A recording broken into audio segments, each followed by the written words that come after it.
소나 돼지의 뼈를 사용해서 육수를 많이 내는데요. 육수를 낼 때 어느 부위를 사용하는지 아시나요? 가장 많이 사용하는 부위가 어디인지 한번 알아보겠습니다.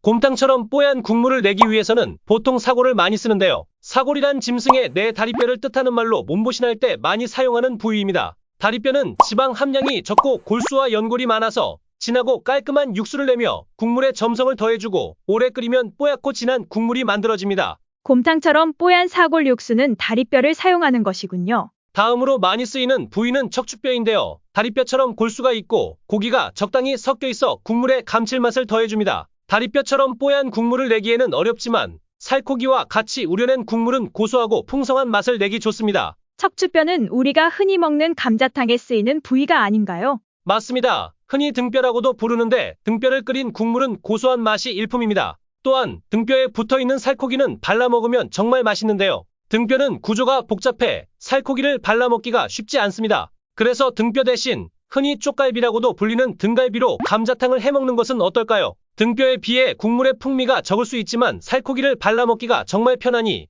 한번 해드시는 것도 추천드립니다. 먼저 등갈비는 핏물을 한번 제거해 주어야 국물이 맑고 잡내가 사라집니다. 그리고 시래기 대신에 얼갈이를 사용하면 가격도 저렴하면서 시래기와 비슷하게 먹을 수 있습니다. 핏물을 제거한 등갈비는 얼갈이를 데친 물에 한번 삶아주고 물을 새로 교체해주면 더 깔끔하고 담백한 국물을 낼 수 있습니다. 또한 감자탕 양념은 집에 있는 흔한 재료로도 충분하므로 어렵지 않습니다. 등갈비는 최소 100분 정도는 삶아주는 것을 추천드리며 육수가 많이 쫄았으면 물을 더 추가해서 감자, 대파 등 나머지 야채를 넣어주시고 최소 15분 정도 삶아주어야 감자까지 충분히 익힐 수 있습니다. 이제 고기와 국물을 함께 섞어서 한 소끔 끓여내면 부드러운 등갈비 감자탕 완성입니다. 맛있게 드시고 구독과 좋아요 한 번씩 눌러주시면 앞으로 더 많은 영상을 시청하실 수 있습니다.